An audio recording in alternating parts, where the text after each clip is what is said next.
Greetings everybody and welcome to UFO Friday. This is take 2 because last week was my birthday and I was going to share 29 of my favorite spools, tools, and techniques, and the power went out right in the middle. I was in 5 in and poof, I'm sitting here all alone in the dark.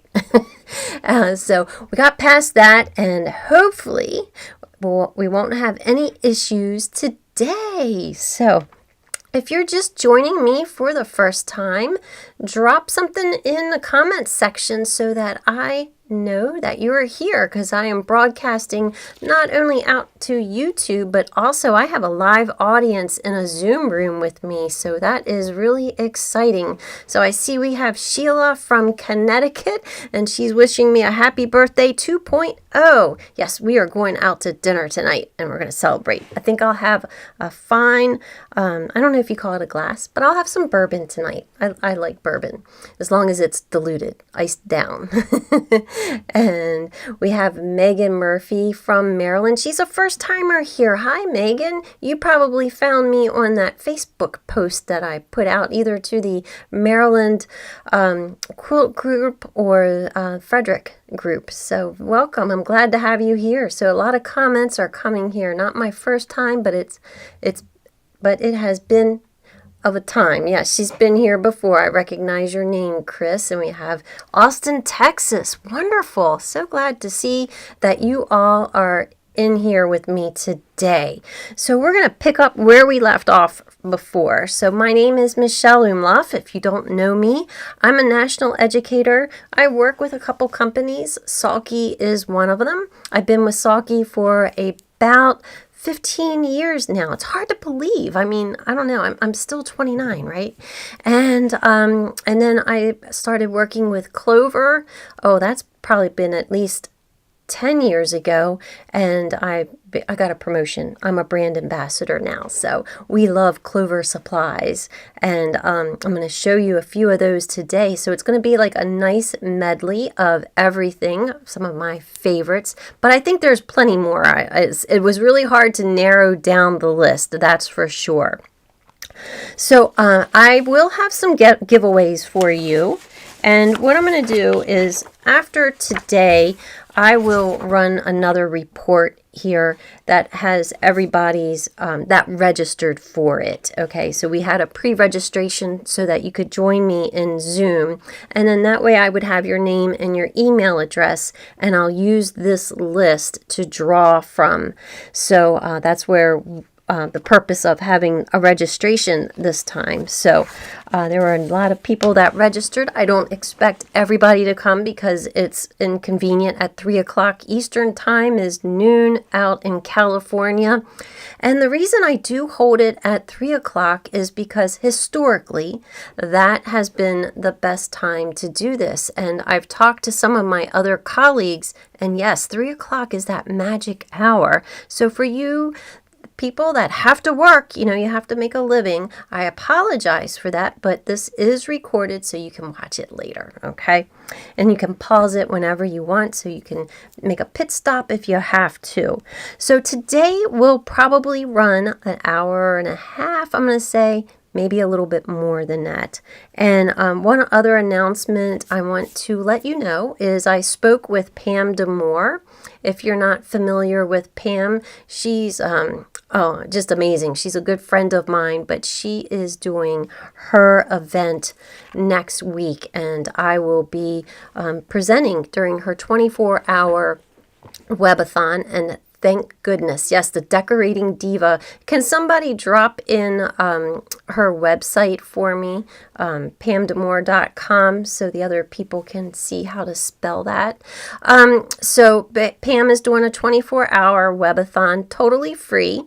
If you go over to ufofriday.com, if you're not already on my mailing list, I can send information out about that because I will follow up this evening. So a lot of you, I already have your email address, but those of you that are out on YouTube, I don't have your email address yet. Thank you, Denise. So I'm going to be doing 3 presentations for her, one on Friday around 1 o'clock, yes, 1 to 2, and then on Saturday from 12:30 to 2. So I have a couple slots then. So that's one store. What am I going to do? I don't know. You tell me today. You tell me what you want to learn more about, and I will take that under consideration for Pam's event. So if there's something I talk about and you want me to elaborate on it, just say what it is so I know, and say I want to learn more, and I'll do that. So I did 5 of them last week, 5 of my favorites. So I'm going to pick up on my list here, and instead of going picking up with number 6, what I'll do is start with number 20, because today is the 20th, right? And we'll see what I have on my list there. How's that sound? I randomized this so that it's not in order. You know how some people will present things and they've got it all lined up and they have their presentation. Well, I like to keep things a little lively and kind of test myself a little bit, see, jump from subject to subject and see how it goes. So I did not study for the test. All right, so this number 20 on my list is do I prefer hand embroidery or machine embroidery? I do prefer machine embroidery. When I first started sewing, it was to do machine embroidery.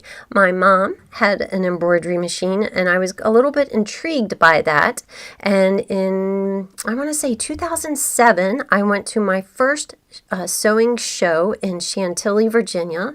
That show is still running. It's just not in Chantilly, and it's called the Original Sewing and Quilt Expo. And to show you how things have come full circle, I now teach classes at the Original Sewing and Quilt Expo. So that's just kind of surreal to think about how far I have come. But I bought my first sewing/embroidery machine there. It was a Singer XL6000, and I loved it. I had so much fun with that machine. I did not want to give that one up. And Denise says, I hear that's great. Or, yeah, I hear that's great. No sound. I can hear her. Okay, I'm glad it's not me. So we have sound, okay? Can't hear a word Michelle is saying, so... but somebody does hear me, right? I hear that we have sound, okay? Sigrid said that she's going to log out and sign back in again. Okay, all right, good. Sorry about that. There's some things that I just don't have control over with the technology, but it is being recorded out on YouTube, okay? So you won't miss a thing. All right, so what is next on my list? With number 21 on my list was my favorite color. Oh, I wonder, do you all know what my favorite color is? I want to see what the guesses are. So you drop it in there in the comments section. We'll see what you think my favorite color is. And I'm going to sit back here, take a sip, and watch the comments come in. So pink with an explanation point is what Rita's saying. Let's see, I can apparently drop that in there like that. Got another one, pink. Any other guesses? Pink from Janet, Joyce, pink, all down the line. Chris Vick says, I see a lot of pink. Well, I have some news for you. Pink is not my favorite color. It's not a bad color. It's the only my favorite color I could not wear on my head. So my favorite color is orange. It's a toss-up between orange and yellow, but orange is my favorite color. They say orange is a creative color. So what I thought I'd do here is show you some threads.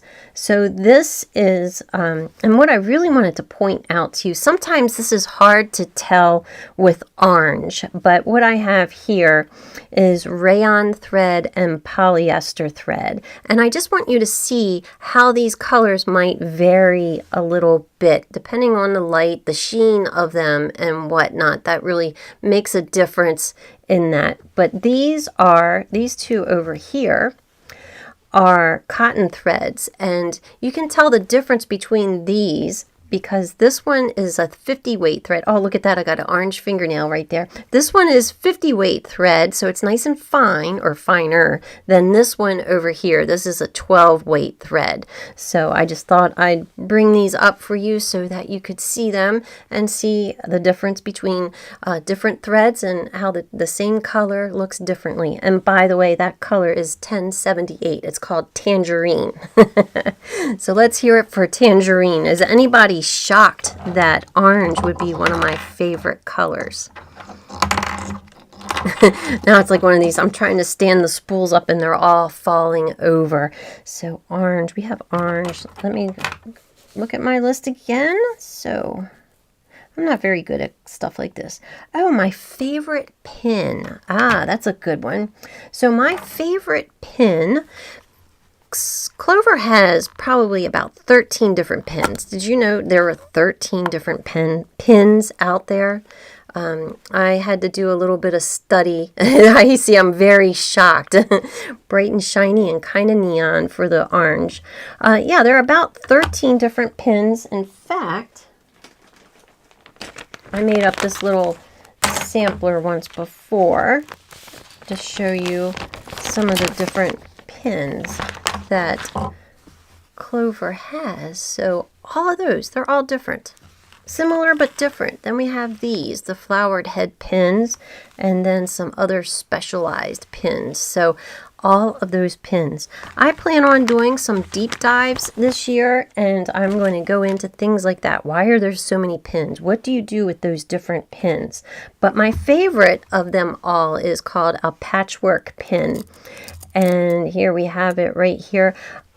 The reason I like this pin, there's a couple features about it, is that it has a glass head or heat resistant head on it. So you can put your iron directly over that and it won't melt. So that's a great thing. And they're nice and smooth. So if you happen to use, we'll say ordinary pins. How's that? Like pins that you could find at Walmart or at the dollar store or something like that. You will notice a huge difference when you go to use these pins because they are sharp for one thing, but they're nice and fine. So actually there's two types of patchwork pins. There's the original one and this one's called fine. And I like the fine ones because they just glide right into the fabric nice and easy. So, whoops, I did one little thread there. So that is a patchwork fine pin.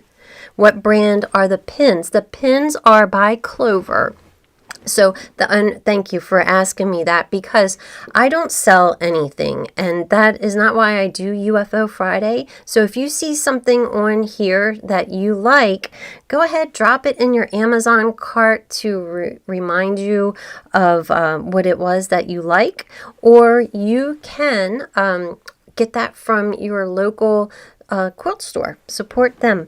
And Clover, I think they said they have over 700 different SKUs, so that means over 700 different products. So not one store can carry all of them, so it can be kind of hard to find them if you don't have like a good supplier. And if you go to a local store, tell them, say, hey, I really like these pins. This chick was talking about them on YouTube, or if you know UFO Friday, say she was talking about them and I'd like to get them. They'll be more than happy to help you. All right, so we talked about pins. Let's see. Oh, my favorite sewing machine. So how many machines do you all have? I want to know. Tell me. I know a lot of you have more than one. 7, 3, 7, 4, a lot. 12. You have me beat. 3, yes, yes. And why do you have so many sewing machines? Too many to count. That's a good one, Joyce. I love it. I love it. Why do you have so many machines? Bonnie Gray says she has 5. Yes, yes, we like our machines. Sentimental reasons, I can totally agree with that one. And you find that one, like maybe it was your first machine, 7. Denise has 7. 20. Holy moly. You all have to open up a studio. But you find like your machines, different features. You know, like maybe your first one, you have that sentimental attachment to it and you kind of outgrew it, but it's still a great machine. So you kind of keep a hold of them, you know, and maybe that one becomes your travel machine, and then you just decide to upgrade and you get a newer one with different features. Yes, Vicky in Iowa says one machine is small and easy to take to retreats, and the other is always set up at home. Upgrading over the years. Yep, a travel serger and home machine. So yes, you all have the different machines. Well, I want to share with you my favorite machine, and it's sitting behind me. This one is a baby lock. I used to be a baby lock educator, but I bought this machine before I worked with baby lock. And the reason I like this was at the time I was wanting to do a little bit of quilting, and this machine right here has this large area where it will allow you to put a lot of material underneath or under that area. So that was really nice about it. But this is a totally mechanical machine, and I do like that as well because it does one job. It has a straight stitch and it does one job, and it does one job really well and really fast. So that one is my favorite one out of them all. And I how many machines do I have? There's 3 in here with me. So there's sewing machines. Then I have another one over there. So that's 4. So that's 4 sewing machines, and 1 does embroidery. Then there's a serger, and then there's a kind of like a bigger one of these. And then I lost count. Then there's 2 embroidery machines. I don't know. A good day in the studio is when we have like a couple machines going at one time, right? When we use a multiples of them. So yeah, if you have a baby lock, let me know, because I'm just kind of curious. Baby lock and Brother are actually manufactured in the same factory, so they have different specifications, but the baby lock machines are manufactured in the Brother factory in Japan. And so they're very similar. So let's say, I'm terrible at this. Okay, favorite color, patchwork pins. Oh, my funniest class memory. Okay, so it's not my favorite class memory. It's my funniest class memory. Oh, this one's a good one. So back during COVID, I brushed up on my skills on teaching online again, and I've been teaching online since 2010, but one of my most popular classes is a stabilizer class. And if you're interested in learning about this, drop stabilizer in the comment, because this is my most popular class. So we create this book, right? And online, I'm talking about these different stabilizers in here, and there's a method to my madness here. But so let me find one that I can, and actually it's not this exact piece, but you know, I'm talking about this stabilizer. It's called Soft and Sheer Extra, and I'm demonstrating how flimsy it is, but it's a nice firm stabilizer, and it has a fusing on the back of it. And so my cat at the time jumps up onto my desk in front of me, and so she's kind of like in front of me, like right here, and I wanted to get her down, and I picked her up, and I guess she had a little gas bubble and it made a little mess, and I don't think people saw it. So I'm like, we have to take a 5-minute break. Like, kind of like how the power went out the last time, and I'm like, we have to take a 5-minute break. Oh, I couldn't believe it. I was horrified because I got the recording of that, and I was like, so that was probably the funniest one, and I know Pam likes to tell that story too about my experience there. Holy cow! I moved my list. Where did my list go?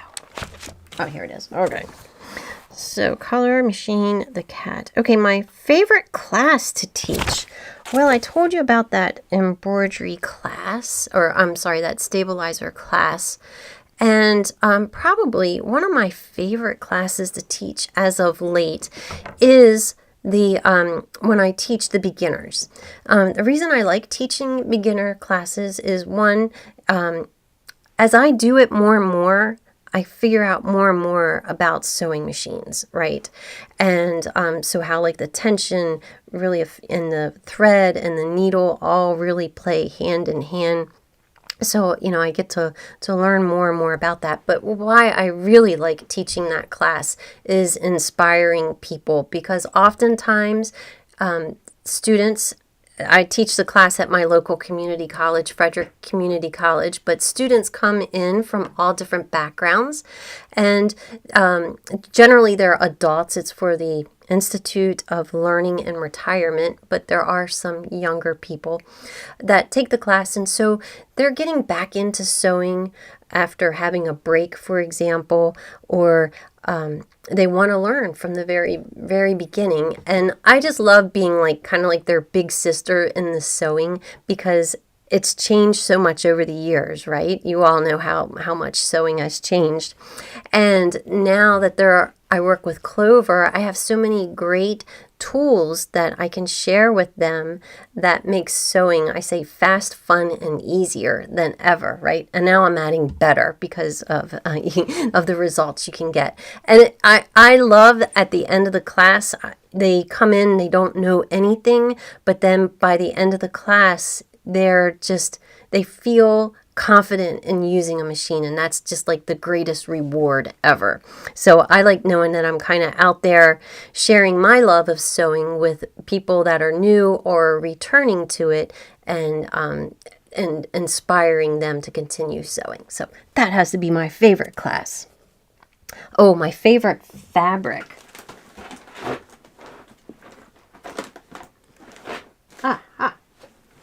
So I was going to say polka dots, because I looked in my stash once before and I couldn't believe how many polka dotted fabric I had. But this one's kind of crazy, and there's a little story behind this one. Do you guys like stories, right? Kind of see the trend there.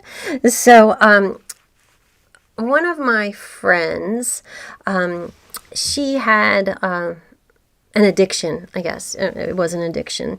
And she went through recovery, and she's just an incredible woman, and I'm so proud of her.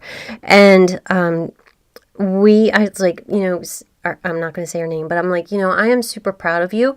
I think we should get a tattoo. And we belong to a group of us, and there are a few of us that got the tattoo. And I said to her, I'm like, okay, it's your choice. What tattoo do you want to get? And we drive Jeeps. So she decided that she wanted a Jeep tattoo, and I'll show it to you. So the Jeep tattoo, as you notice here, it has a semicolon on that. It's upside down for you, of course, but it's a semicolon, and that represents people who have an addiction and they chose to live and work through that. But the fabric, getting back to the fabric, I used this fabric to come up with the colors, because we were going to get colors of all of our friends' Jeeps, but we had gray and black and white and a couple green ones and whatnot. So we got this fun color based off of this fabric for it. So that's the story of my tattoo and my favorite piece of fabric. Fun stuff. Yeah, there's memories in everything, and there's always a story behind something. But aside from that, my stash has a lot of polka dots in it. Okay, my next one is my favorite seam ripper. Now, I did bring one over with me, but I'm going to show you a different one, because this one is actually my favorite. This one is by Clover, and it comes out of the kids line, I Sew for Fun, okay? And this is retractable. That is what I love about this seam ripper. And then the neat thing about it is when it's in, right, you can still use that to cut thread. So let me pull a little bit of thread here. If you didn't know that these spool caps kind of lift off a little bit so that you can open them up and store your thread tails, but you can cut your thread with that. So that's a nice feature, I think. I really like that. So this is a retractable seam ripper, and it is from Clover. So that one's hard to find because it's a kid's one, and it's a nice cute color too. So, all right, so what's next on my list? So my favorite machine accessory. Oh, now this one's good, and I debated whether or not to tell you all about it because I know it's hard to find, okay? So there's a story behind this, and it's called the Thread Director, okay? The Thread Director was designed by one of Sulky's educators, and as she was teaching people how to sew successfully with metallic thread. Drop metallic thread in the comments if you want to learn how to use metallic thread successfully with your sewing machine. And so she developed this concept using a coat hanger.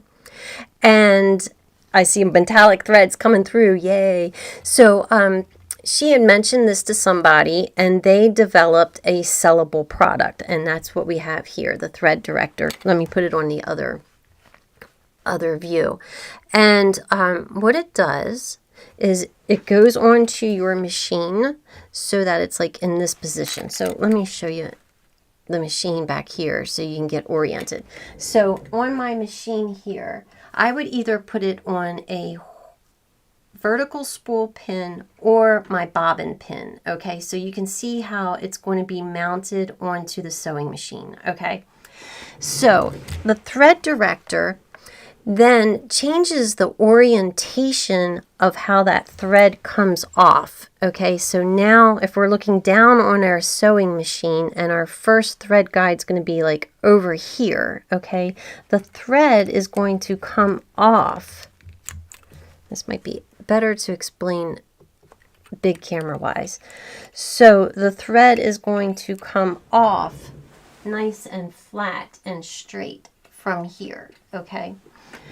And the reason that works with metallic threads is, oops, you'll notice when I take this off the spool here, is that a lot of people love to hate metallic thread because it's kinky. And it's not kinky in the good way, right?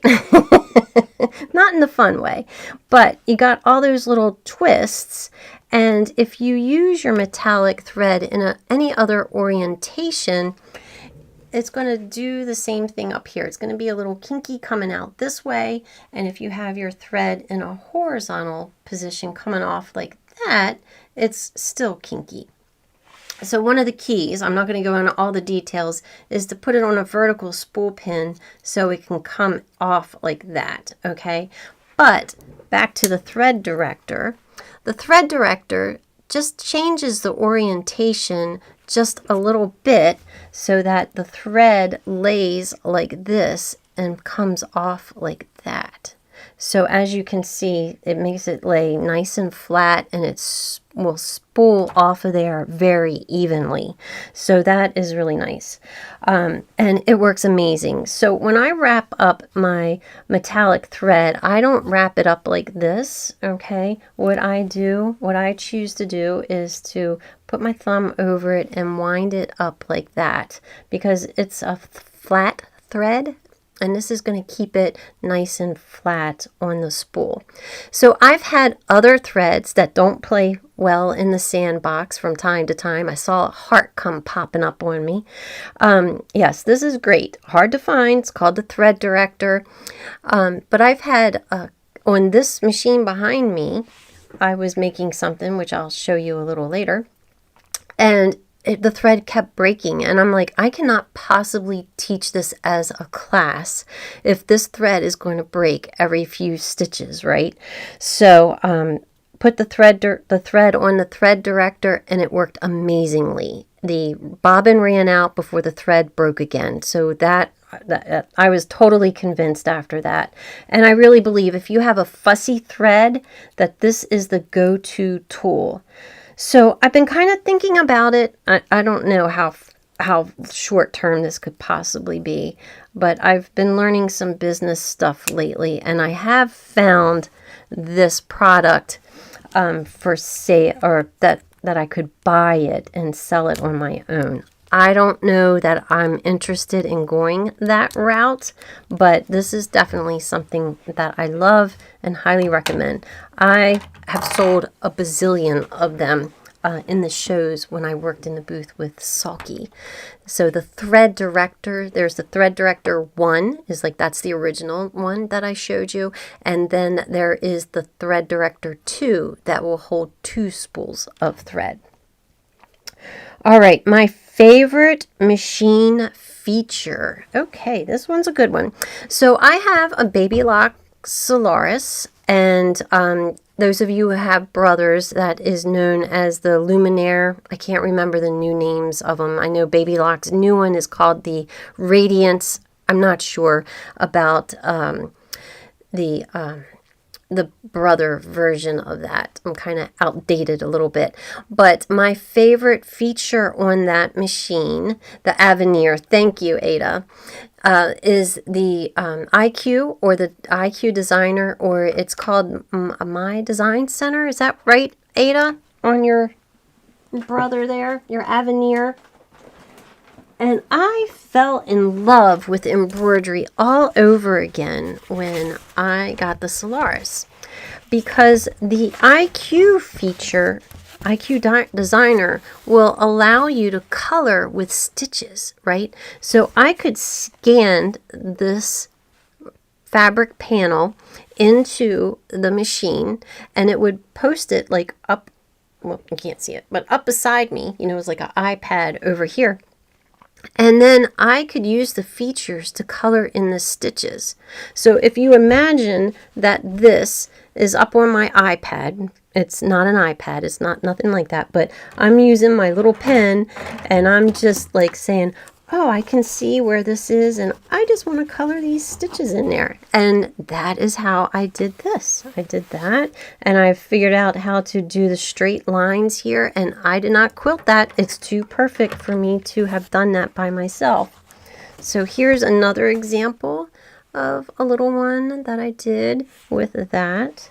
And that's interesting. There should have been one more. And then here's another example of where I've used the IQ Designer. I have one more example that I can show you. Let me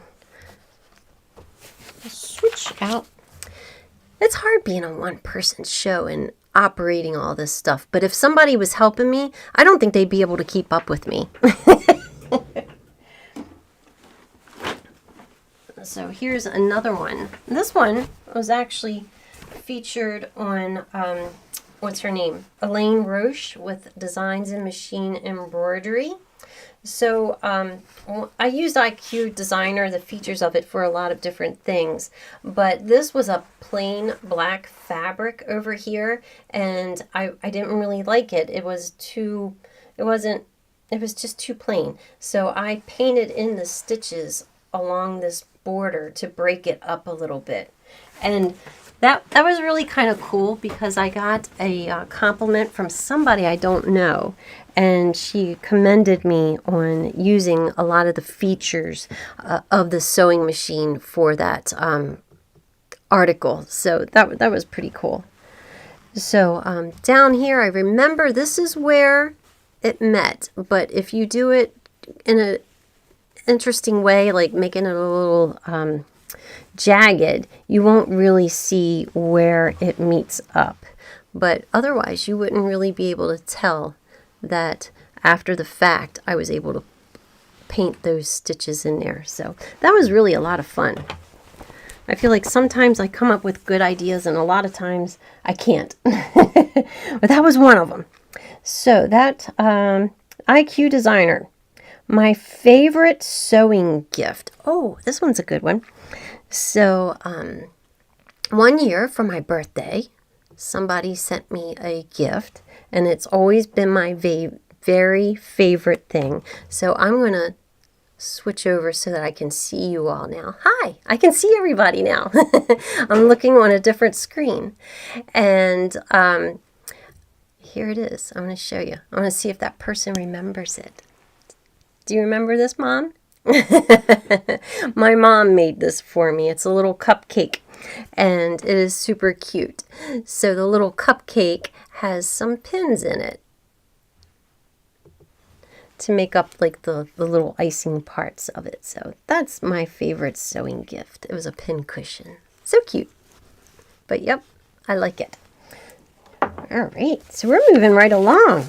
I don't have as much hot air as I did the last time. So, okay, so I'm going to start back towards the top of the list. Okay, this one's a good one. And what I'm going to do with this one is called my favorite sewing notion.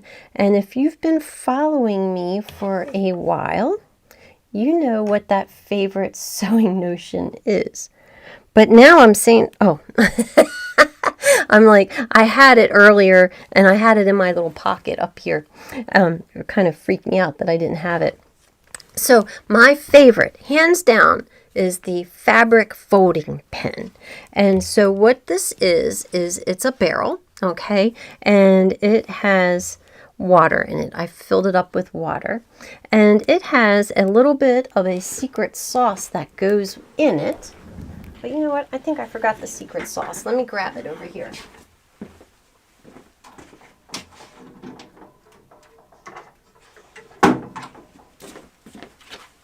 My mom gave me that cool toolbox for my birthday, too. That is awesome. I love it. She's like, did you fill it up? And I'm like, right away.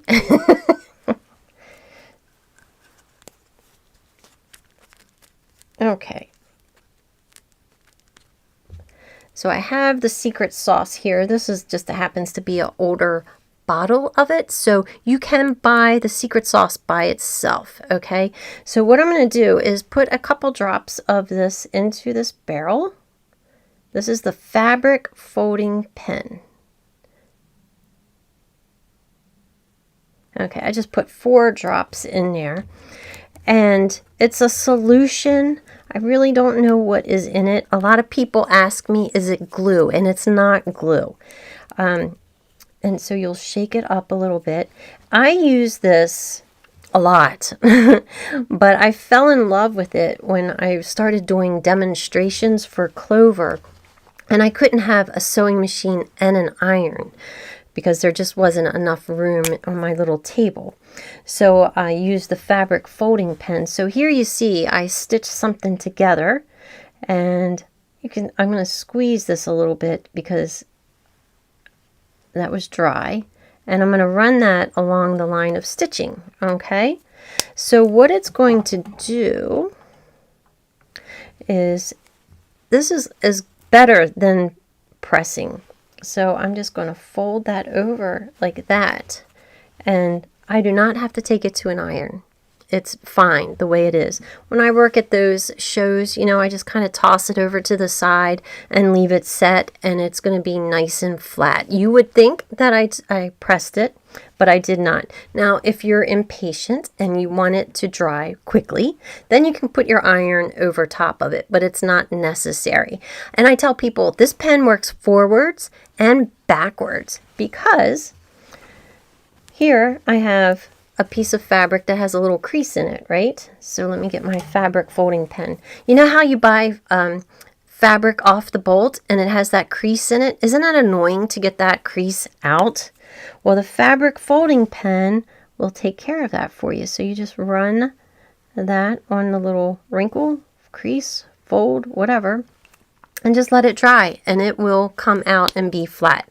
And I can absolutely attest to that because sometimes I run out of samples at the shows. So what I do is I'll take something like this and start all over again. I'll just wet it again and just fold it like that and set it aside and just wash, rinse, and repeat over and over. So I think everybody needs to have one of these tools. It's like one of my goals is to get this into people's hands. So I am going to ask Clover to give a few of those away for me for my birthday as part of our gift here. So I will do 3 of those. Okay, how's that sound? 3. Now I've thought about this, and since this is being recorded and it's out on YouTube, I don't feel comfortable saying people's names online. So since I have my list, I will do a random number and I will contact you, okay, because I have your email address, and I'll contact you and let you know who the winner is. And then when I follow up with the email, I'll let everybody know. I'll put your first name, first initial, but I don't want it to go out on to YouTube. I think you all can appreciate that, right? I am all about maintaining your privacy.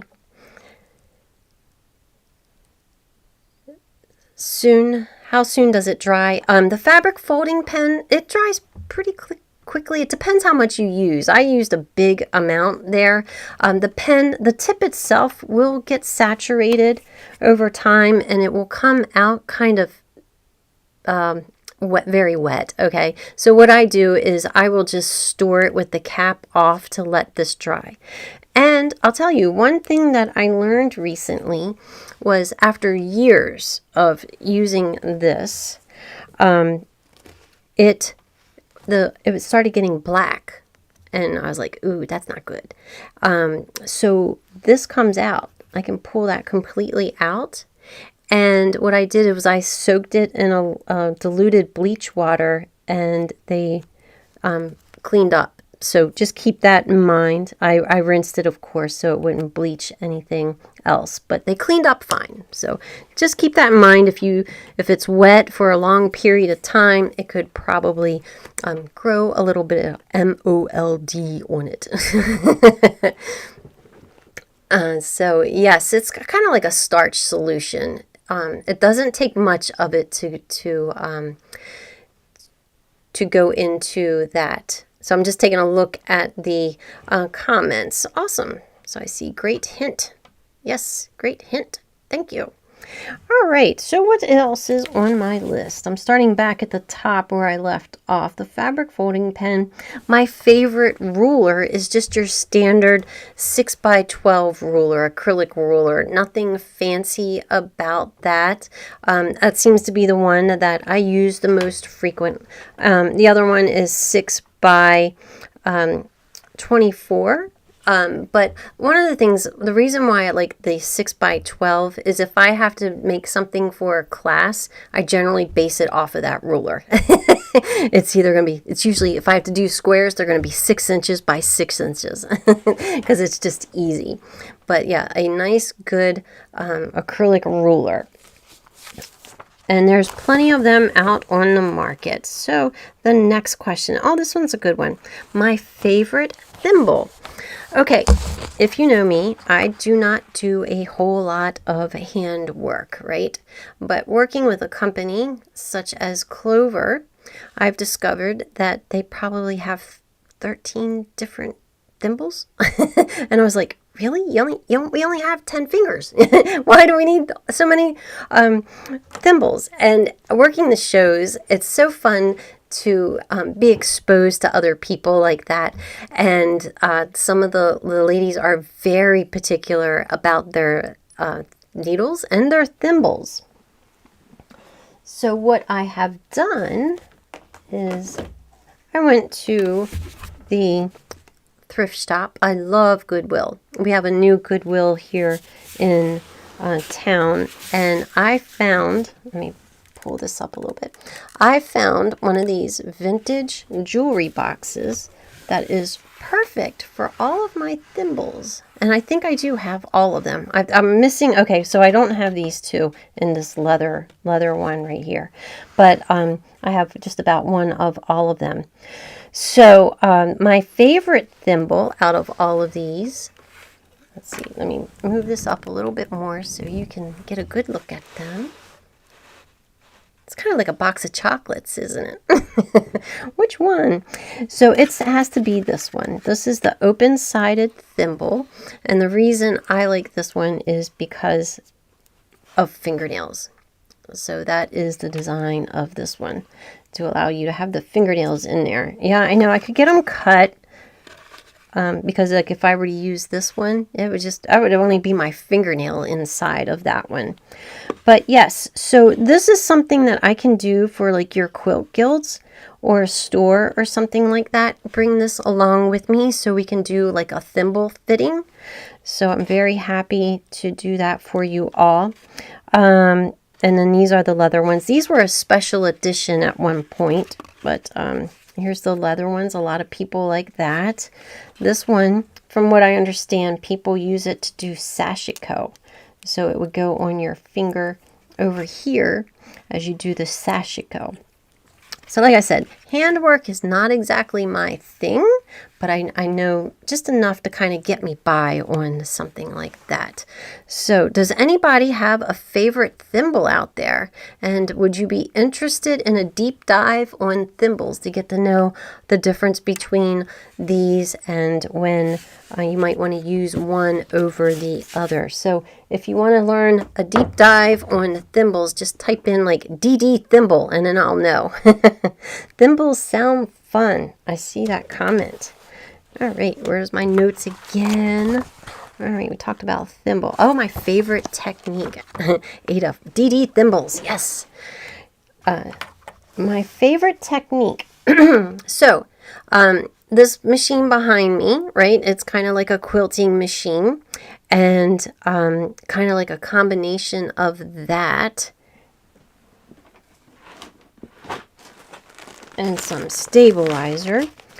But my favorite technique is making thread lace.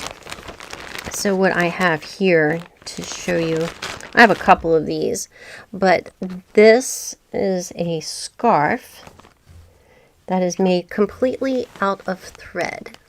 And this one, yes, I did do this one. How long did it take? A long time. How much thread? A lot. But yeah, things like this are really fun for me to make. And this is made using Sulky's cotton blendable thread in both the 12 weight and the 30 weight. And let me switch the screens again. So this machine right here was the machine I was working on this project with, and the thread kept breaking. But the thread director is what saved me in making that. And that's why I was just so frustrated. I'm like, well, this is going to take a long time if the thread keeps breaking. And this project is very forgiving. So if you want to learn how to do free motion sewing, thread painting, or something like that, Vicky says, I love your honesty. Yes, it took a long time. It's one of those television projects, you know, like it's a no-brainer. And that's what I kind of like about it, that you just don't have to think, you just sew. So like I said, it's very forgiving. So if you want to learn how to do free motion sewing and you feel like you're not good at it, try that. That is awesome. So this was made, I wanted to work on making those little circles, right? Free motion circles. And I think I got it doing them. Now I have gone over those circles multiple times, so that's what makes it so thick. So I can show you a couple other examples of that. What it looks like with different colored thread. You could even use different colored thread in the top and then thread and then a different color in the bobbin. So this one, I taught this as a class out in Seattle one year, and I was a little nervous about it because I think I only had 2.5 hours to teach a class, and it was like, they got to finish this, you know. And that's when I discovered that the students just had fun, just willy-nilly. They had no pattern in mind like this. So Megan says, what is the stabilizer used for that? The stabilizer is Sulky Ultra Solvy Stabilizer. So it's a thick wash-away stabilizer. And so they just started doing any kind of motif because I started out teaching them to do the circles. And, you know, they get about here and they're bored and they want to get finished and they just start sewing away. So yes, this is one of my favorite techniques to do because you don't have to think about it so much. So here's another one. This one I did, this was maybe this was my first one that I made because you can see how the circles are pretty symmetrical, almost the same size. So, if you mess up, you don't see it. And we even made the fringe. You don't notice it because by the time you put it around your neck, you're not going to notice any kind of imperfections. So you want to see something like really cool and amazing with this thread lace. This is a sample that just blows people away and it always attracts so much attention. Now it's going to clash with my hair like really bad, okay? But here, and you saw those little pieces, right? But here, this is a shawl. So that is big. And this was made on a long arm. Okay, so they used that stabilizer on the long arm and stitched this out. That would just be like totally fun. Like I would have to do that, I think. And when I have time, for one thing, when I have the time and things set up. I do have the long arm frame, but yeah, that's not set up. So I just thought I'd give you a close-up look at this. So I'd love to teach this as a class. If you want to learn how to make it, it's easy and you can curtail it to the size that you want. So in all honesty, like how much thread? So when I taught this as a class out in Seattle, I had the students get 2 spools of the 12 weight thread and 2 spools of the 30 weight thread and go from there. So as long as you know the numbers, the color of the that you're working with, you'll be able to get more should you need more. Okay, so that's not a problem. It's not like it's another one of those forgiving things. So if you're like, oh, it's too small and you want to make it larger, and then you just add on to it. You just add another piece of stabilizer and keep going. It's easy as that. Okay, where's that list? This is fun. Are you all having fun? All right. Oh, my favorite cutting mat. Okay, yeah, this is a good one. Okay, so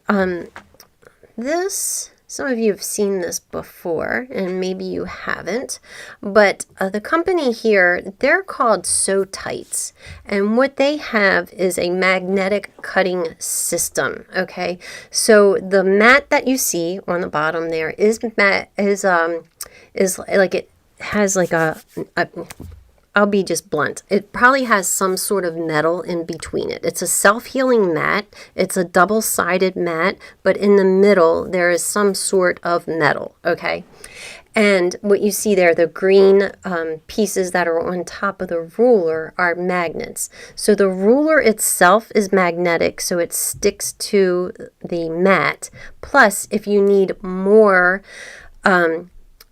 strength of that magnet, there are these, what they call them, boosters. And that's what you see are the boosters there. But it makes a big difference. And I really like using that mat and the magnets with it because, like, if you're making clothing, for example, and you know how things like to shift, right? You can use those magnets to lay things down.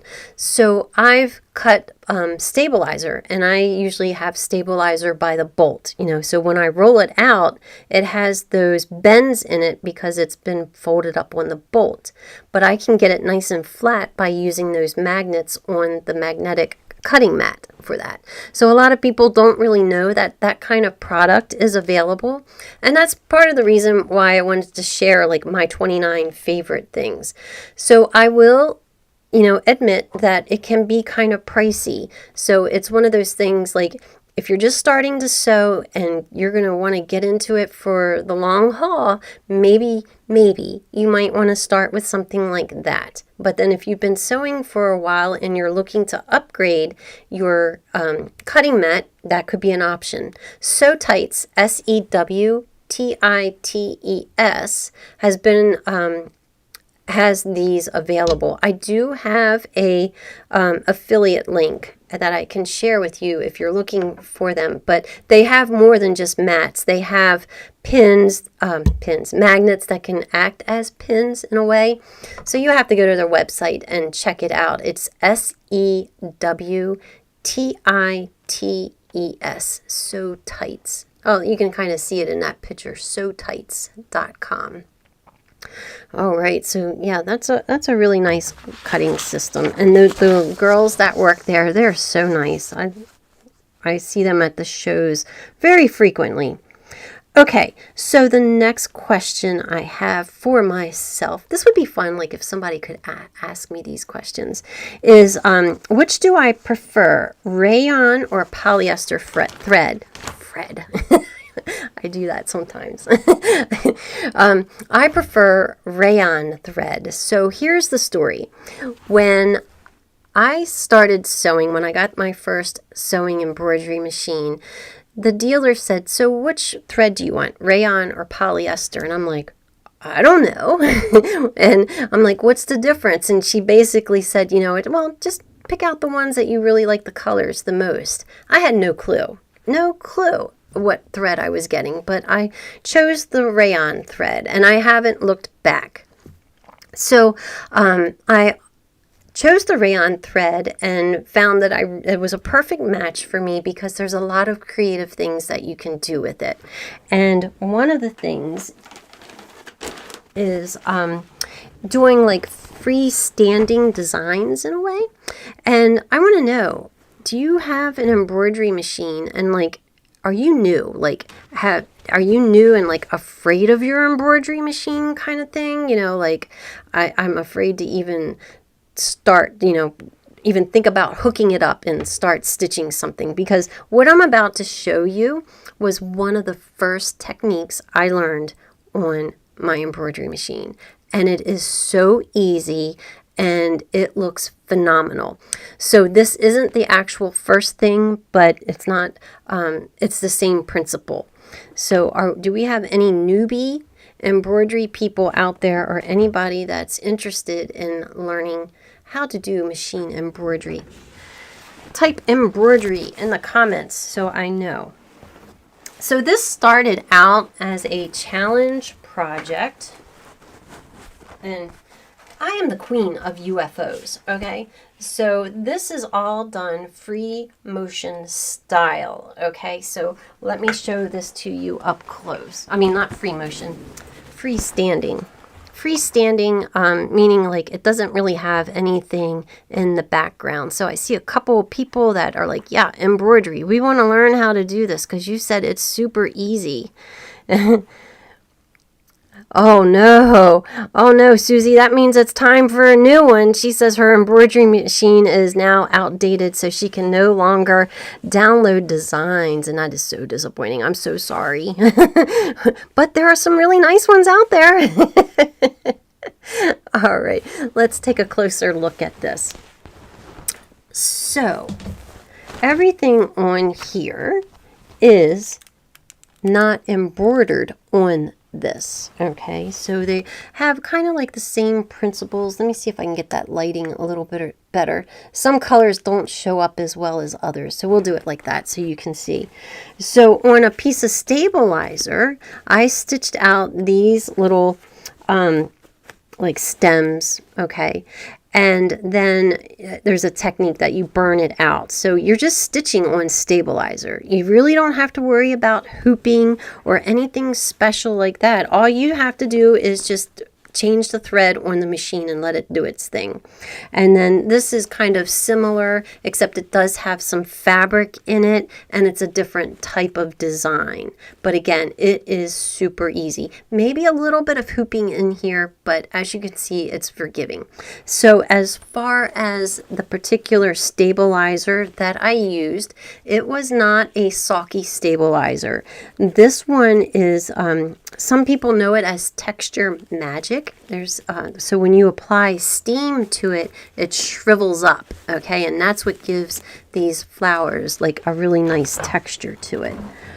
And so here you can see some other angles of that. So that's 3-dimensional. And again, the easiest thing you could ever do with your embroidery machine next to freestanding lace designs.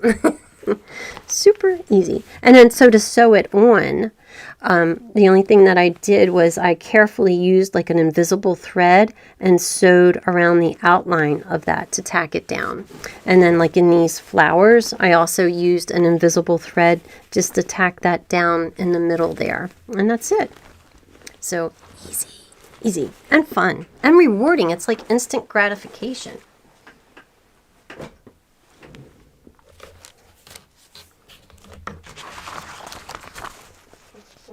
So, the reason that rayon thread is my favorite, because you would have your hoop filled up with those designs, right? And you could cut them out, but that takes too long, okay?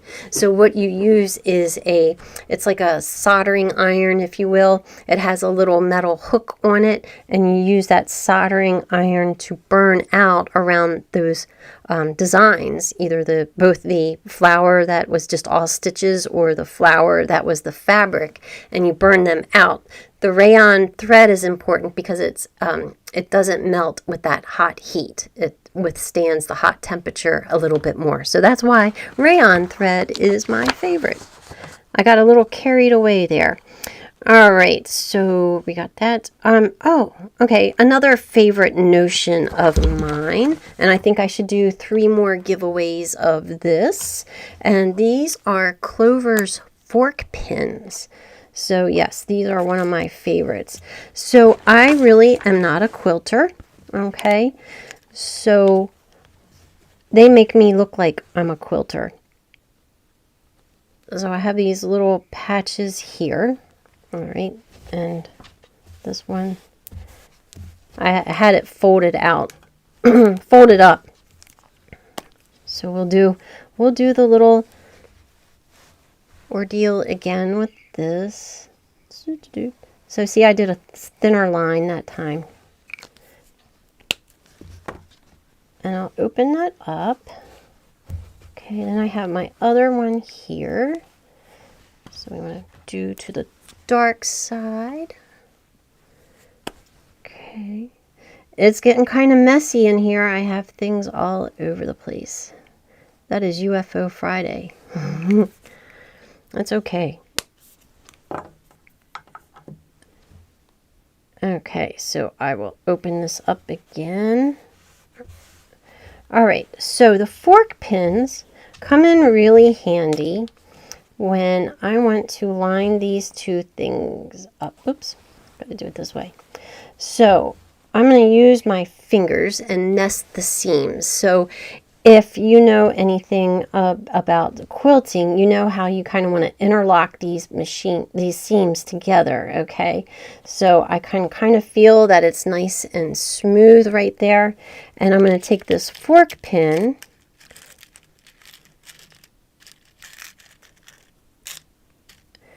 and the fork pin, as you can see, it's a pin, right?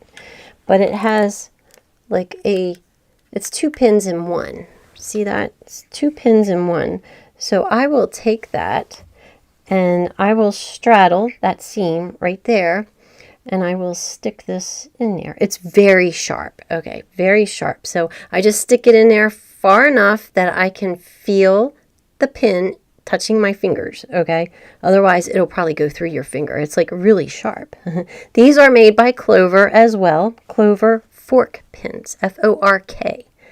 And Then you'll take it over to your machine, and so you'll take that out, of course, and then you will have a very pretty piece that is sewn together, and the points match up beautifully.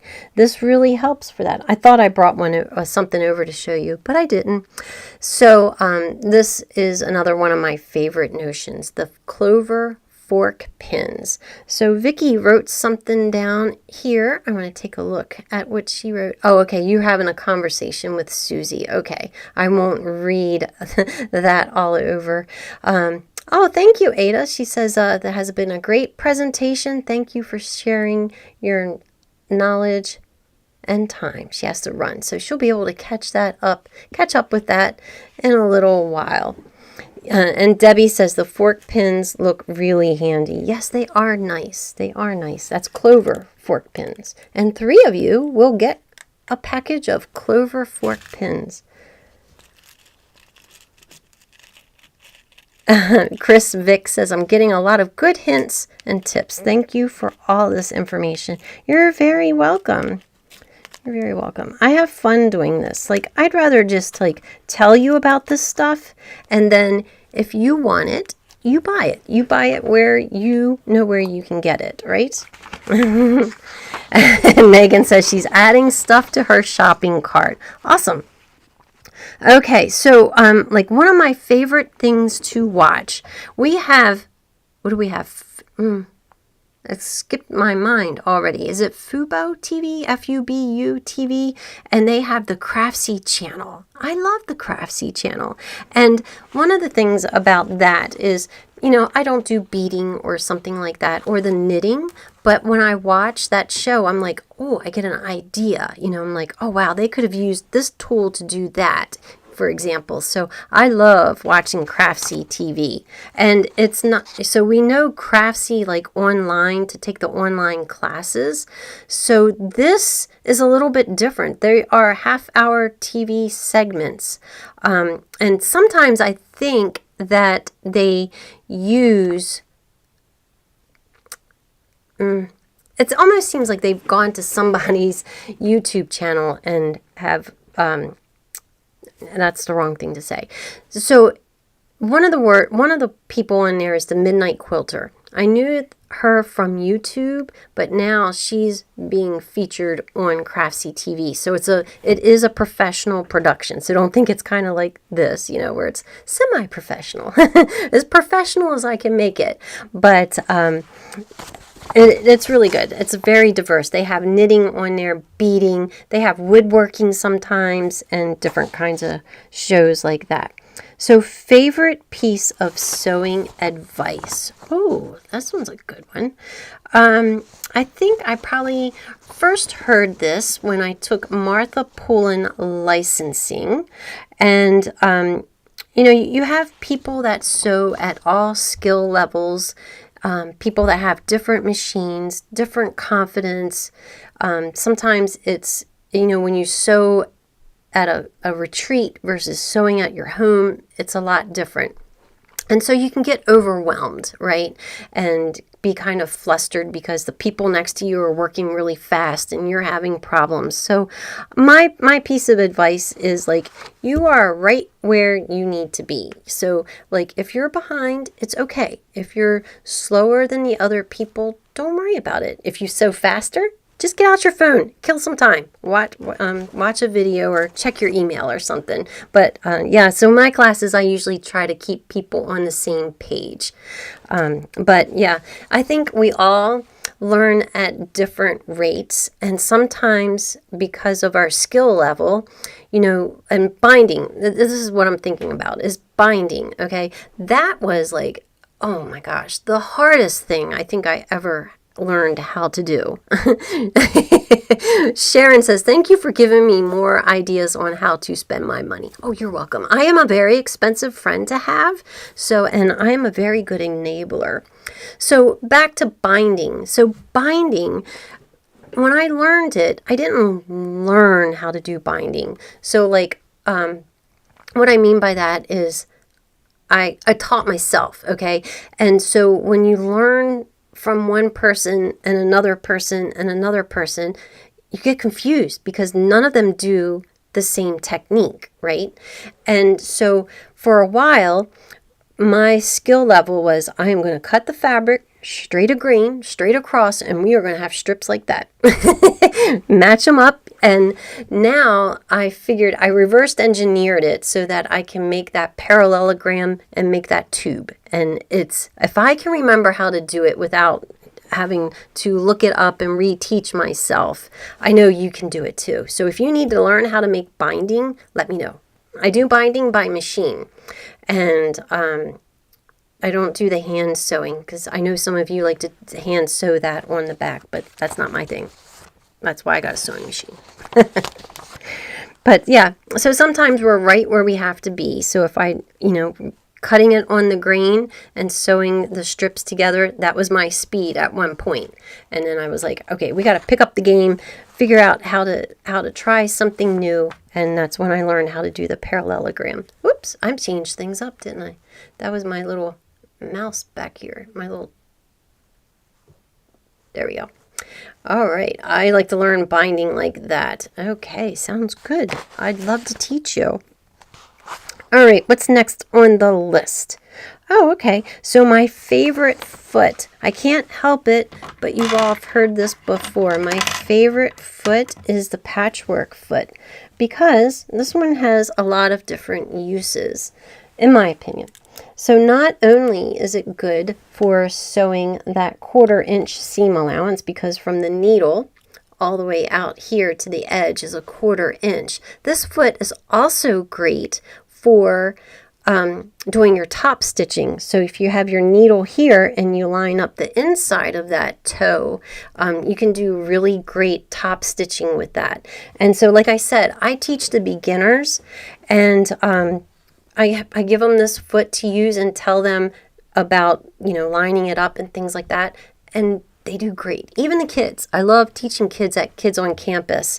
That's coming up pretty soon this summer. So I'm looking forward to that. Some of the kids have been with me for a long time. I mean, this year I'll probably have kids coming back to me 3 years in a row, which is kind of touches me because they like me. But so I decided to offer a different class for them because they like to do more involved things. So I made a quilting class for the kids. Quilting Superstars is what it's called. All right, what's the next one? So the next one is my favorite sewing trip. And this one was a hard one because I have mixed emotions about this trip. So last year in February, it was a good trip for a lot of different reasons, but kind of a sucky trip too, because I didn't get paid. That's not a good thing. But I looked at it as it was beneficial for me in other ways. So at the time, I went out to Las Vegas. I'm not going to mention the name because this organization is defunct now, but I was asked to do a presentation alongside with Cheryl Sloboda and Sue O'Very, and we talked about offering digital social media kind of stuff. And then that's where I realized it hit me. I was like, oh my gosh, not only over the years have I done this sewing part of it, but I've developed these other skills like video production, right? So I was like, wow, I've found that I am more multifaceted with my sewing offerings. So it's not just that I can teach the classes, but I can teach other things and help you all. So I have an announcement that's coming up during Pam D'Amour's webinar next week. That's the 12:30 to 1 on Saturday. It's a little bit more detailed about that. But Las Vegas was fun. What happens in Vegas stays in Vegas, right? But I had a great time. All right. And so that's when I learned that I have a lot more under the hood to offer everybody. So the favorite stabilizer of mine, I actually showed it a little earlier. That was that Soft and Sheer Extra stabilizer. I mean, I could really go a lot of different ways with stabilizer. But one of the reasons why I like this stabilizer, let's get back to it, is because it is fusible on the one side. Some people know this as the no-show mesh, and it's fusible on this side, so it's kind of like lightweight in that sense. But it adds just a little bit more body to fabric without going overboard. And that's why I like that stabilizer. So oftentimes it just gives it a little bit more oomph.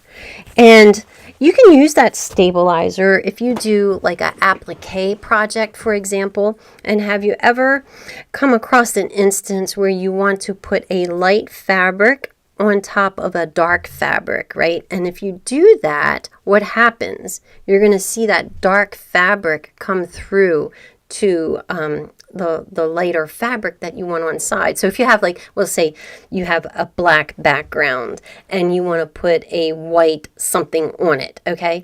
So if you put the white fabric on to that background, you're going to see the black fabric peek through, right? It's going to look a little gray. So what you can do is put that soft and sheer fabric on the wrong side of your white fabric, and a layer of two is going to help prevent that dark fabric from showing through. Does that make sense? So that's like just one of the many things that you can do with stabilizer. I used to think that stabilizer, bye Bonnie, thank you for joining us, and Ellen. So I used to think stabilizer was just for machine embroidery, but that's not necessary. There are so many creative things that you can do with stabilizer, and it's just so much fun. Oh, good. Next question is my favorite scissors. And my favorite scissors, let me find them. I brought them over. I actually got a set. So my favorite scissors are pinking shears. Like, I use pinking shears all the time. And one of the things I teach my students to use pinking shears, when I did make clothing, oftentimes they don't teach you how to finish your seams on the inside, and what happens is they end up fraying.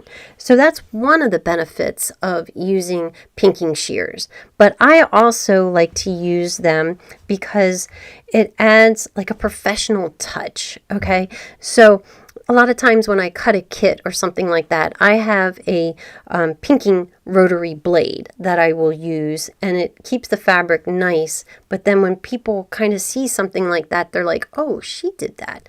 And also, when you embroider something and you have that patch of stabilizer on the inside of your shirt, right? Instead of cutting it with straight scissors, I will use the pinking shears to give it a nice finished look on the back side. So yes, that's my favorite, pinking shears. And recently, I learned that not only are there pinking shears, but there are scalloped shears as well. So look at that. It does a little scallop along the edge there. So I got these scissors at one of the original Sewing and Quilt Expo shows, and I got it from Joe Vecchiarelli, who does the French European. So if you want to look up these type of scissors, they come in a set, so that's French European. And Joe is very well known for making those amazing mannequins. They're like the kind that you see on Project Runway. You know, they kind of hang up and they have an arm and I want to say a leg. Yeah, I think they have a leg available too. And then you can stuff them. Joe teaches you how to make it to accommodate you. All right, so I have 5 more things to go over, which is actually a recap of where we left off the last time. So I feel like I should go over these again. Susie says they have 2 legs, and she has 2 of them. Yeah, why not? Do you have 2 mannequins or do you have 2 legs? Inquiring minds want to know. I need to take a little sip here.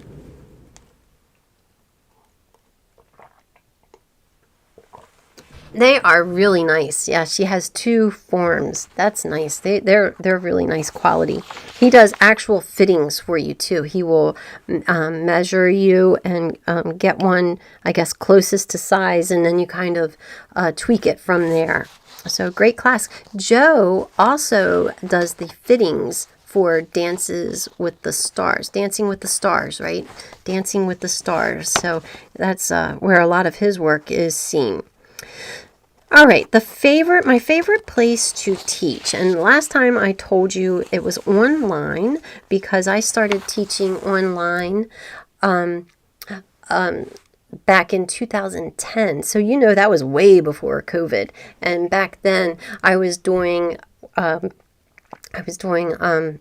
reading the comments. Sorry, I can't do 2 things at once.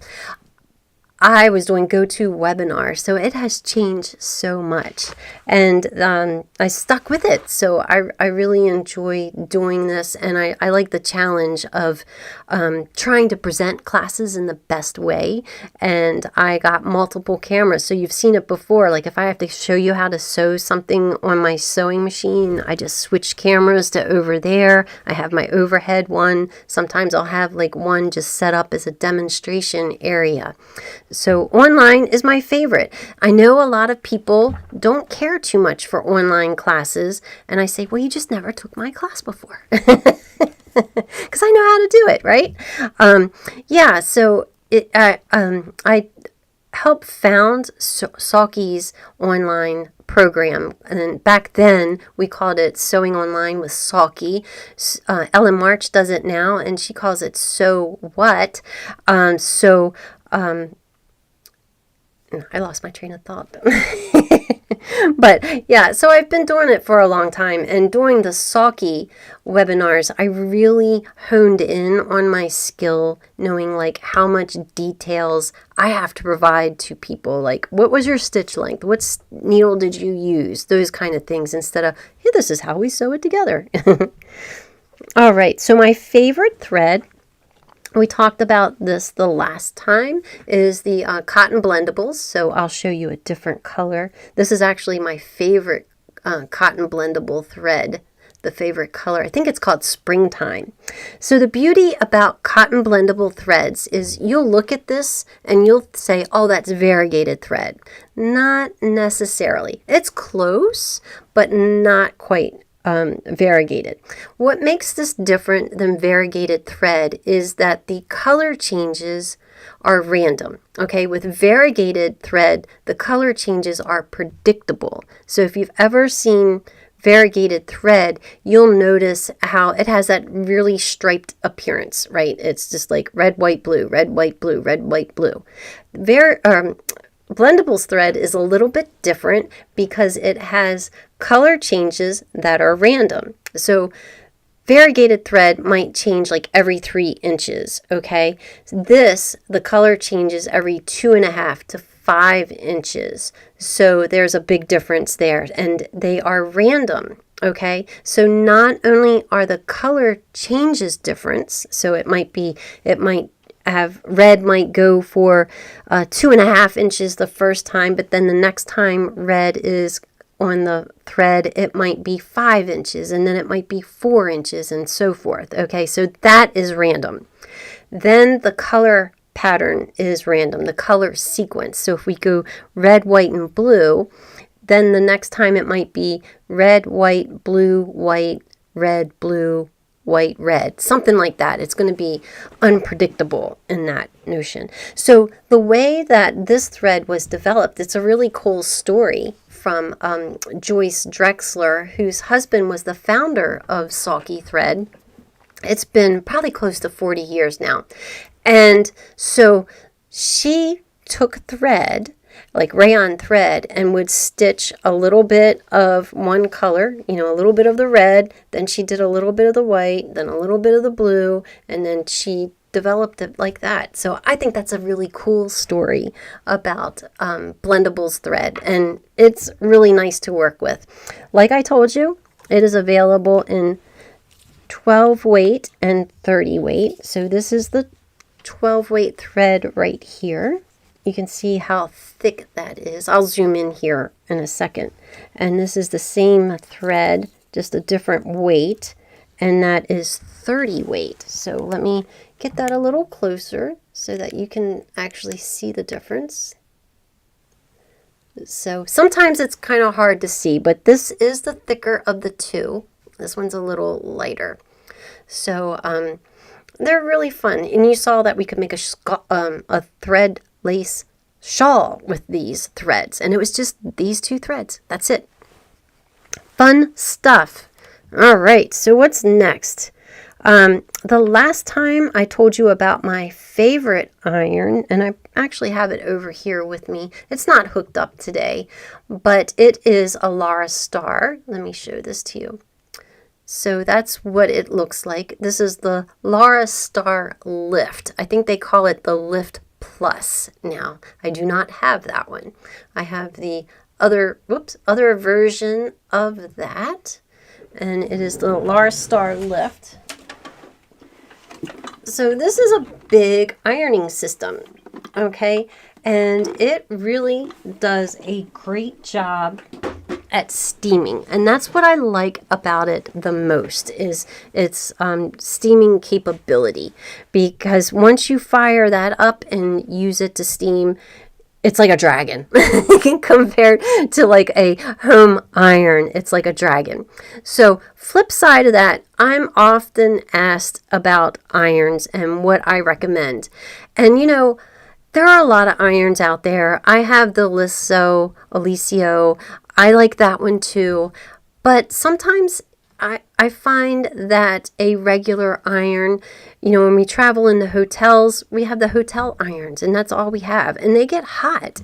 The only thing that I would say differently is that I do not put water in my iron. I prefer to put the water in a spray bottle. I've bought irons over the years that were supposedly good irons, and they would spit and they would leak and whatnot. And that's what kind of turned me off from those kind of irons.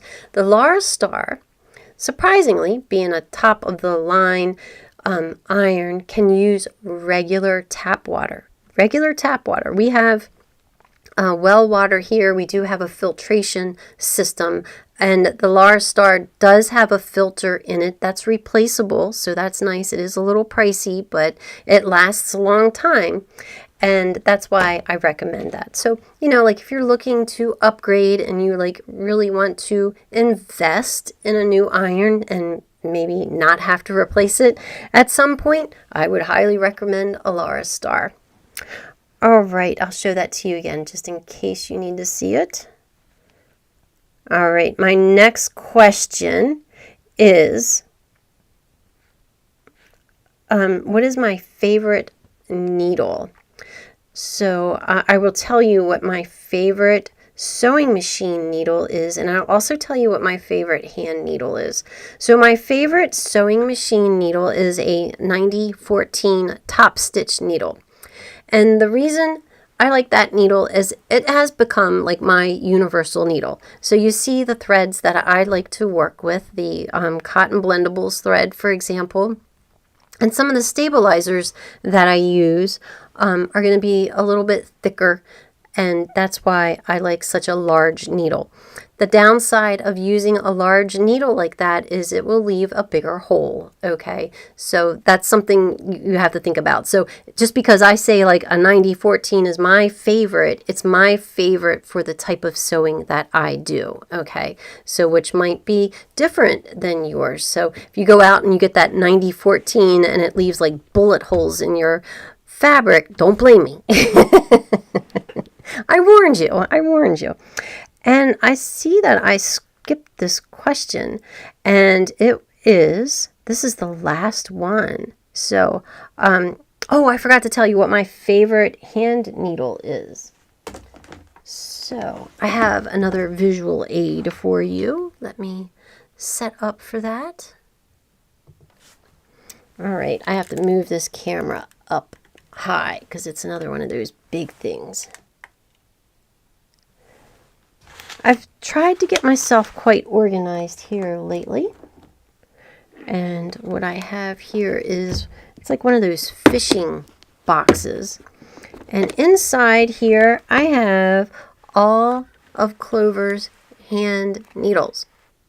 Like, again, it's like, why are there so many needles? And this is a great subject for another deep dive. So that's what I like to do, is like educate you about this kind of stuff so you can make the decisions that are right for you. But my favorite type of needle is a chenille needle. So for me, you know, I have these long fingernails and I like that big eye. And you also know that I don't do much hand sewing, but this is the one that I would prefer. I've done some hand work. It's okay. It doesn't keep me going back for more, but I don't dislike it. I just can't sit still that long. And I have a short attention span. But I do like this. I thought my favorite needle would be an embroidery needle, okay? But that eye is too small. And true, that's true. Like some of these needles, like, you know, that thick 12-weight thread is not going to fit through it. By the way, the 12-weight thread is equivalent to 2 strands of floss, so you can do hand work with it. I have done it. So a lot of people like these. Where does it go? Here they are. The quilting between needles. I would just be absolutely cross-eyed. But I hear they like to use these quilting between needles for doing their binding. So Chris says, I like the bigger eye. Me too. Yeah, so there's a lot of different types of needles. Like we have tapestry needles here. And so this is going to be the subject of another deep dive. So if you are interested in learning more about needles, type that in there, because, you know, I've heard people say to me before with pins. Okay, this is a good example with pins. They're like, well, I don't like those pins because they bend. And I got to thinking about it. I'm like Clover makes some really good tools and notions. Like they're like top quality. And this lady's telling me she doesn't like them because they bend. And so I took a look at the needles and I'm like, it's not the needle that bends. It's the wrong, I'm sorry, not needle, pin. It's not the pin that bends. It's the wrong pin for what she was doing. So they wouldn't bend. Okay. So think about that. When you have to make a selection for something, are you getting the right one? Like, so are there multiple? You have a lot of choices in that, just like these needles, you know, for whatever application that you're doing, is it the right choice that you're using that particular thing for? So Clover has black gold needles as well. So if you're interested in doing the needles class, my thought on doing that is that I would send you out a kit. So my thought is like, hey, I would get a package of these needles and I would separate them, and that way you all have like one of those to use or to try to see if which one's right for you. I mean, you could look at me telling you about them all day, but it's not going to help unless they're actually in your hands, right? Okay, so that's my spiel on needles. And I already showed you the pins. There was one other thing that I had a bunch of. Oh, the needle threaders. I don't know. I've misplaced a lot of them, but I also have Clover's needle threaders as well. All right. So the next thing I have up is my favorite marking tool. Okay. And this one is my favorite. So this is a Clover marking pen. Sharon says, I never know which needle to use. Yeah. And so there's needle threaders too. So yes, and there's one that is a desktop needle threader as well. So I could go on. I don't think you all, or I think you all realize I could talk about this stuff all day. I could do that 24-hour marathon by myself. So speaking of which, drop in what you want me to talk about on Pam's webathon. Give me some ideas for that. So this is a fabric marking pen. It is an extra fine one. So let me zoom in on this a little bit more for you. And as you can see, it has a super fine tip to it. So there is a reason why this one happens to be my favorite one. I'll keep it over top my finger like that. One, this is air erasable, okay? And I know there are a lot of people out there that say that they don't like air erasable pens, right? They don't like air erasable pens because when they iron over top of them, it like sets that ink in, right? And they can't get it out. Well, you know what? Don't iron over it. I don't want to be like mean about that, but I did do some research on these pens, and they're not intended to be ironed on, yet people will complain about it because they iron over them, and that's like user error. It's not the product error. So if you're not familiar, there are different types of marking pens out there. This one's air erasable, there's water erasable marking pens, and then there's chalk, and there's pencils, and there's all types, which reminds me,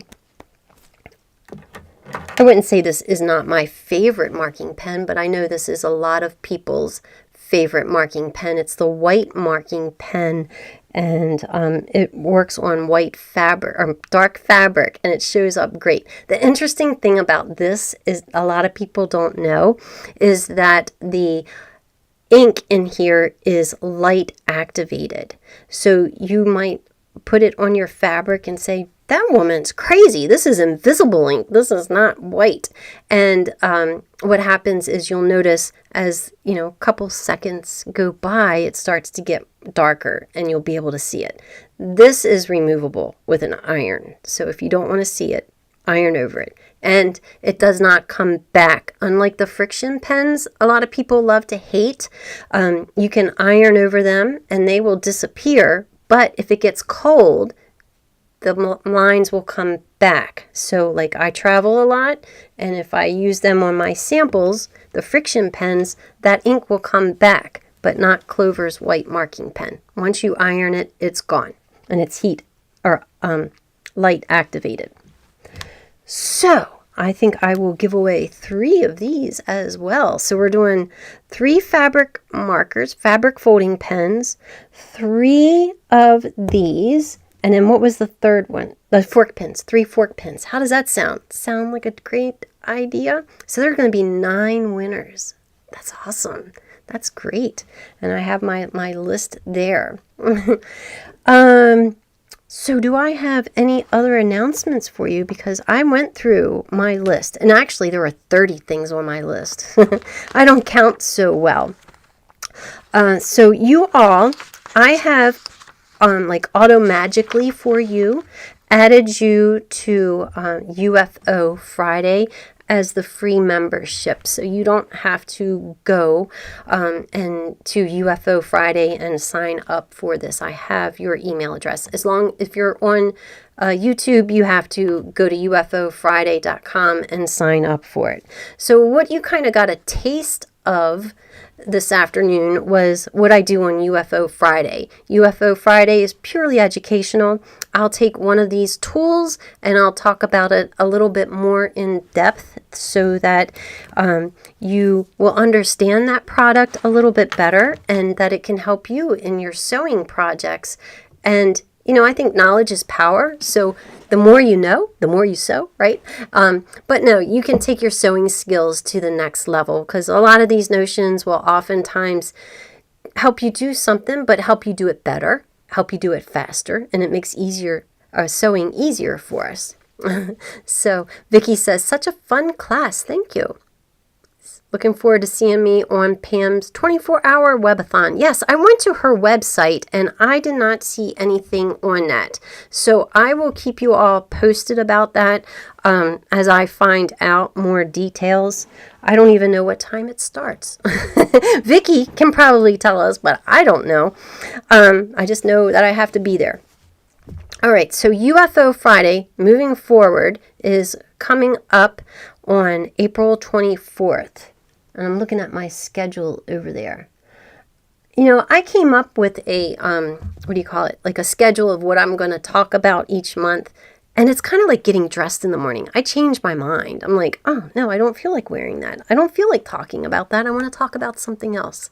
So we'll see what I talk about. As UFO Friday members of the free program, you'll get a heads up. You'll get a heads up as to what I'm going to talk about. Oh, 11 to 11. Thanks, Karen. And that way you won't be surprised. So maybe you might have that item and you need to know how to use it. You forgot why you got it in the first place. So you can learn about that on UFO Friday. Well, and let me take a look at some of these comments. You all have been great. I've been popping in, checking out some of the comments as I've gone along. And it's been fun. Thank you for sharing your birthday, or sharing my birthday with you. It's been fun sharing my birthday with you. Oh, Debbie says she wish all companies printed on the marking pen if it's water soluble or whatnot, because I forget. I'm going to take it out of the packaging. A good general rule of thumb, the blues are water soluble and the pinks or the purples are air soluble. That's a good rule of thumb. So think of blue, and blue is water. But yeah, ironing over those are a different story. Sharon says, I never know which needle to use. As my eyes get older, threading needles are hard to do. I totally understand that for sure. I have to find a better place to put the comments. Love the idea of the deep dives into the various topics. Pins, needles, threads, etc. Yeah, thank you. Every now and then I come up with a good one. Stabilizers and machine embroidery. Do you use the needle threader? They make the little machine looking thing. Oh, I know what you're talking about. Yeah, you know, I've mentioned that to Clover in the past about making something for our machines, and maybe I have to bring that up again. But no, they don't have one that's specific for the sewing machine, but that makes me think that maybe I need to teach you all how to use that needle threader that's built into your sewing machine. And I don't mean like the one that you just push the button. That's the easy one. The one that has the little hook and you have to move the thread in a certain position in order to get it. And I can tell you, I can teach you how to do that because I've taught the beginners how to use that needle threader. So I better write that down. I'll write that down so I can teach that to you next UFO Friday. How's that? Thread needle machine. That's a good topic. That one has been on my mind too.